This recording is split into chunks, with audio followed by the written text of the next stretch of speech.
So maybe at first, would you like to tell me how your adventure with those covers started?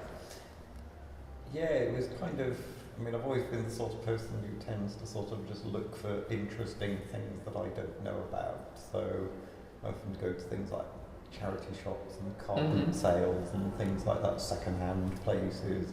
And often, you know, you just look and you sort of see something, you don't know what it is, but it looks interesting. And if it's cheap enough to take a chance on, you buy it. So with this, it just happened around 2005, 2006-ish. I just happened to find a collection, I mean, quite a big stash of Polish records that had obviously been donated to a charity shop. And I rummaged through and picked out. Yeah, so at first was just a music interest. Yeah, but obviously the thing that catches your eye is the designs on the covers, and you try to work out what the music will be. And sometimes the two don't correlate, so sometimes you'll have an amazing, almost like psychedelic cover, but then the record inside will be sort of, you know, some kind of 70s pop record or something. So often you couldn't necessarily go on the cover designs. But yeah, gradually I sort of worked out which tracks I liked, so picked out particular artists and then sort of did a bit more research about those artists and found more songs, and gradually it just expanded from there. So when you realized the potential, like the true potential of those materials, that you started to thinking about making an exhibition or something like that? That was a kind of very slow and almost like slightly accidental process, because I think initially, as you say, it was definitely just an interest in the music, you know, so I thought of it in the same way as I find an interesting, you know, record from, say, Turkey or, you know, France or Germany or wherever. And it was just another thing to think about with that. So you just, there are good records from here, let's see if we can find them. But then I was kind of playing some of those in bars and things.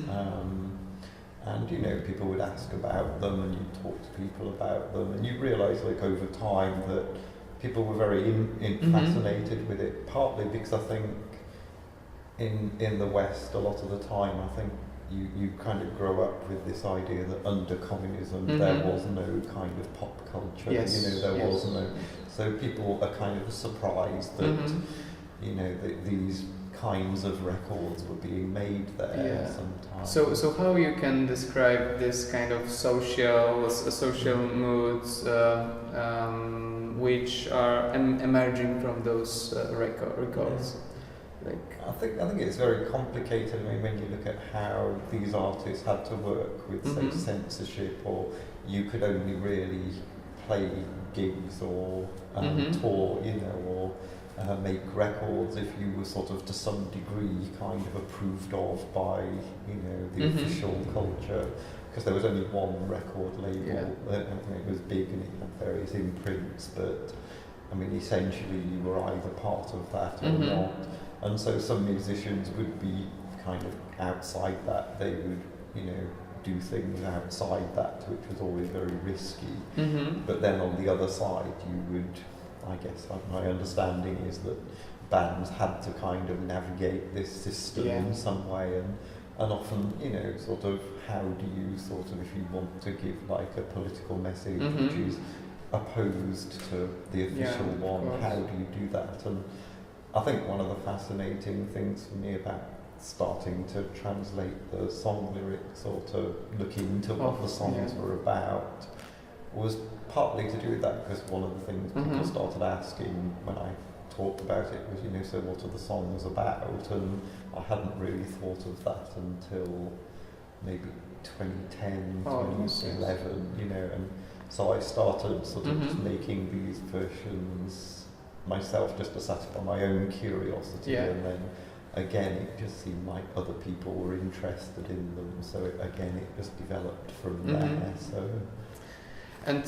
from your perspective, what do you think about, like from the perspective of the Western researcher, what do you think about those attempts to look like, to sound like the bands from the West, because it is like we can often see it on those materials, right? Yeah, you do see that quite often. I mean, there's a bit of early footage from Poland from that 1964. Yeah. Czesław Małecki, my pronunciation is probably not right, but Niebiesko-czerwony, the black and blue band, and I mean in 1963-64 they obviously they dress like the Beatles, they have haircuts like the Beatles, their sound is very like that. But within a year or two from that, they start to develop their own sound. So on later records they sound, more like themselves, and I think a lot of bands are like that. They, the Rolling Stones started out just trying to sound like American blues, and then over time they end up sounding like themselves, and I think you get a similar process. So you find it quite original. Not always it is like the struggling for freedom or trying to be like in some kind of better Western world, or like making this vision. Yeah, I think it's one of those complicated things with how art gets made, because I think sometimes what happens is you start out as an artist and you there are people who inspire you, and you try to make work that looks like that work that you like. And I think what happens over time is you always get it a bit wrong. It never quite comes out exactly how you imagine. And I think in some ways, like, originality often happens by accident. And I think in a country like Poland, for example, you often find the beat bands, the kind of who start off like inspired by rock and roll and beat music in the West, but they also, I think, partly for political reasons, as I understand it, like because the authorities didn't like the idea of these Western influences, what often happened was the people making the records, the producers, the musicians, would kind of try and highlight the sort of how Polish something was, or how Czech something was, or Czechoslovak something was, to kind of, to some extent to offset that criticism that they were just doing something copying the West. That from an official point of view, if you could make it sound more Polish, then you could do a lot more. So one of the things I've noticed a lot, which I think comes up quite often in Polish music, for example, is a band like Skaldawi. Skaldowi, the Skalds, and they kind of, quite often, they're using these kind of quite Western beat music models, but instead of using the kind of doo-wop type rhythm harmonies that you would hear on something like, say, the Beach Boys or something, they actually use vocal harmonies from like Polish folk traditions. So like, and you often find that happens quite often. Ali Babki, who up there, the female vocal group, there's definitely something very distinctive about the sort of way they use vocal harmonies, which is, and it's a different tradition to the one that you get on Western records. And I think those kinds of differences do kind of give it quite a unique flavour sometimes. So although it's on some ways quite similar, in other ways it can be quite different. So the last question, in your opinion, what kind of connection between past and present those works can express?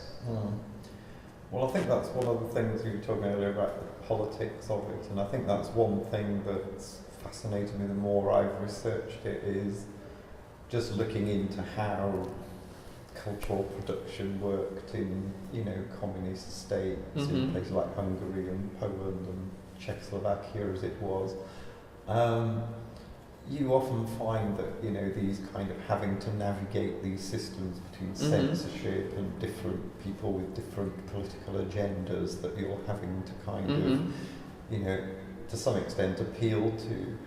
But I think also there's a lot of elements of that system which have kind of, to some extent since 1989, I think capitalist cultures have sort of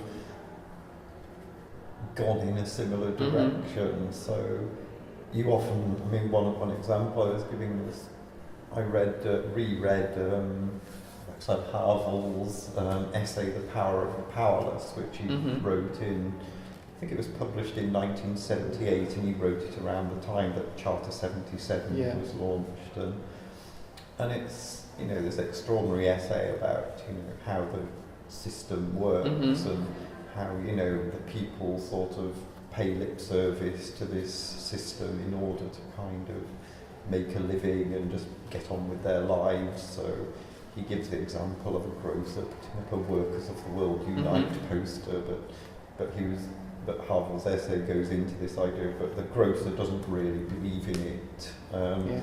The people making him put it up don't really believe with it, but everyone kind of works. And he just creates this picture of a system where nobody involved in it really believes in the ideology anymore, but somehow everyone's having to go through the motions still.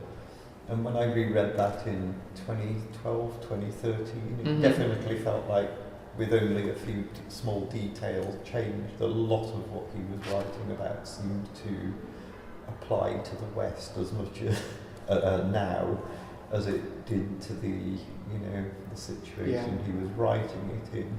So I think, you know, so there is, I think, something interesting about that kind of how we sort of look at those cultures then, and, you know, are sort of blind to similar things in our own cultures now.